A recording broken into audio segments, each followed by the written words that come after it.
কোরআনে মতে জানিতে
কালেমার 14 সাজদা কোরআন মতে জানিতে চাই।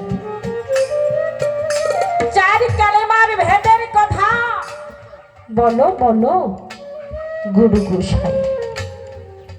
বিনা সাজদায় নামাজ আদায় করেছিলেন সাই দয়াময়। কালেমা পড়লে গুনাহগার হয় কেমন কথা জানিতে চাই। অবাজান সর্বপ্রথম আমার দয়ালের কাছে বান্ধবীর কাছে এই গানটা রাখলাম। গানের মধ্যে বলেছে বিনা সেজদায় নামাজ আদায় করেছিলেন সাই দয়াময়, যে নামাজের মধ্যে কোনো সেজদা নাই। আমরা দিনে 5 ওয়াক্ত নামাজ আদায় করি, এই নামাজের মধ্যে বাজান সেজদা আছে, তাই না? আছে, কিন্তু আমার সাই দয়াময় যে নামাজ আদায় করেছেন ওই নামাজে কোনো সেজদা নাই। তাহলে এই নামাজটা কোন নামাজ? ওই নামাজটা কি ভক্তের জন্য প্রযোজ্য? না, ওই নামাজটা ভক্তের কোনো দরকার নাই। কলেমা পড়লে গুনাহগার হয়। ও বাজান, মানুষ কলেমা না পড়লে তারে কি কয় বাবা? তারে কি কয়? কাফের কয়।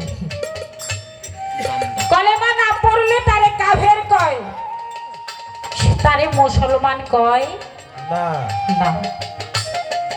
আপনার কাছে আমি জানতে চাই, এই কলেমা পড়লে পরেও মানুষ গুনাহগার হয়, তাহলে হাজার হাজার বার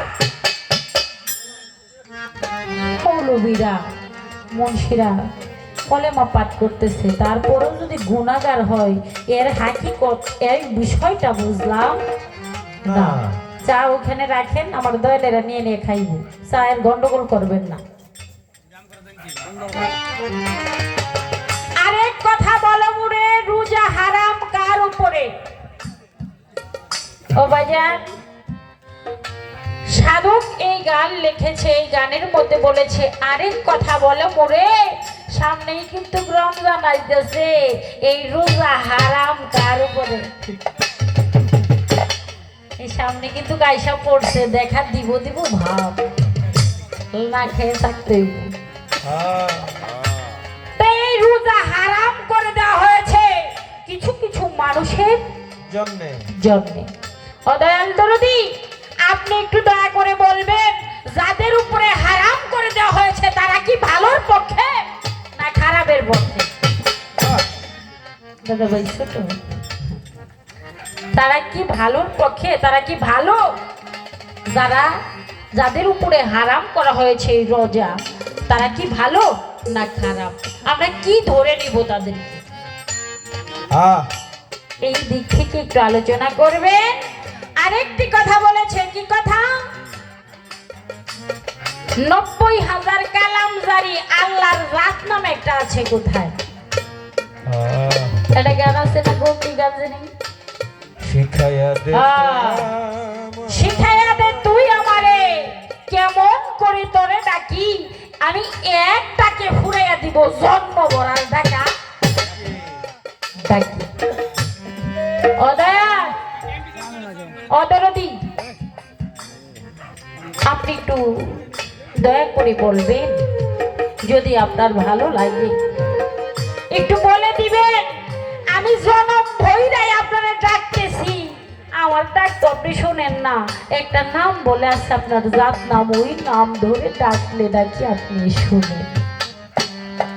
উনি একটা বন্ধনা গান করছেন, বন্ধনা গানের মধ্যে শুনলাম, মানে কি যেন বললো, ডাকো হুম হুম দমে দমে জপ হুম হুম, কইছে না? না হুম কইছে, কইছে না? আপনার কাছে দয়াল আমি একটু জানতে চাই, এই হুম হুম অর্থটা কি? ঠিক আছে না?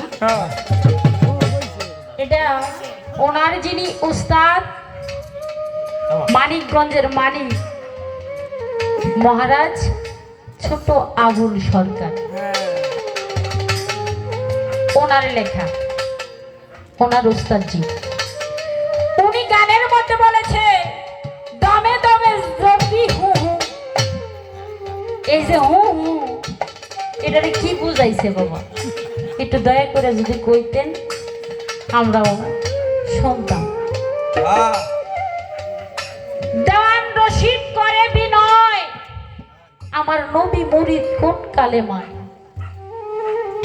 আমরা প্রত্যেকটা মুসলমান জাতি দয়ালের হাতে হাত দিয়ে পাঠ করি কি কলেমা তয়্যিবা লা ইলাহা ইল্লাল্লাহু মুহাম্মাদুর রাসূলুল্লাহ। হ্যাঁ,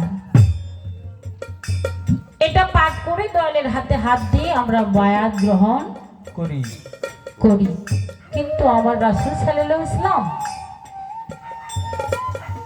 দলিল প্রমাণ করেছে উনি যখন মেরাজে যায় তখন একটি পর্দার আড়াল থেকে গায়েবী ভাবে আওয়াজ আসে, হে আমার হাবিব, হে আমার দোস্ত, আপনি বায়াত গ্রহণ করেছেন? আমার রাসূল বলেছেন, না তো, আমি তো বায়াত গ্রহণ করি নাই। উনি বলেছেন, আপনি বায়াত গ্রহণ না করলে আমি আপনার সাথে দেখা করব না। আপনার কাছে আমি জানতে চাই, আমরা তো প্রত্যেকটা মুসলমান আমার দয়াল নবীজির কলেমা পাঠ কইরা মুসলমান হই, কি কন ভাই? মুসলমান শব্দের অর্থ কি? আত্মসমর্পণকারী। তাহলে আমরা মুসলমান হইতেছি দয়ালের হাতে হাত দিয়া কলেমা পাঠ করিয়া প্রকৃত মুসলমান হইতেছি। আমার নবীজির কি মুসলমান হওয়ার প্রয়োজন ছিল? যদি থাকে তাহলে তো এই গানের মধ্যে বলেছে আমার নবীজি বায়াত গ্রহণ করেছে। আপনি একটু দয়া করে বলবেন দরদি, সে কোন কালেমা পড়ে? আমার আর একটা কথা আছে, অনেক দিন ধরে মনে মনে চিন্তা করি কার কাছে কথাটা ডালি। ও বাজান, হিন্দু শাস্ত্রে তারা কিন্তু গোসাই ধরে না? আমাদের মুসলমানের চাইতে কিন্তু বেশি তারা বায়াত গ্রহণ করে, তাদের ধর্মে তারা বায়াত গ্রহণ করে। আচ্ছা, হ্যাঁ, দীক্ষা নেই। আমরা যেভাবে দয়ালের হাতে হাত দেই, দয়ালকে ভজার জন্য চেষ্টা করি, তারাও এইভাবে। অনেক হিন্দু লোক আছে বাবা, আমাদের চাইতে মুসলমানের চাইতে বেশি, নিজের জানের চাইতে দয়ালের বেশি ভালোবাসে। আচ্ছা, আত্মসমর্পণকারী মানে মুসলমান শব্দের অর্থ হইল আত্মসমর্পণকারী। আচ্ছা, হিন্দু লোকে যে আত্মসমর্পণ করে তাহলে কি তারা মুসলমান হয়ে যায় না? একটা বিষয় এনে আছে না? হ্যাঁ, একটু দয়া করে, দয়াল আপনারে পাইছি তো, আপনি মনে মনে ভাবতে পারেন এত কথা জিগাইলা তো আসলে কি দয়াল? তো দয়াল।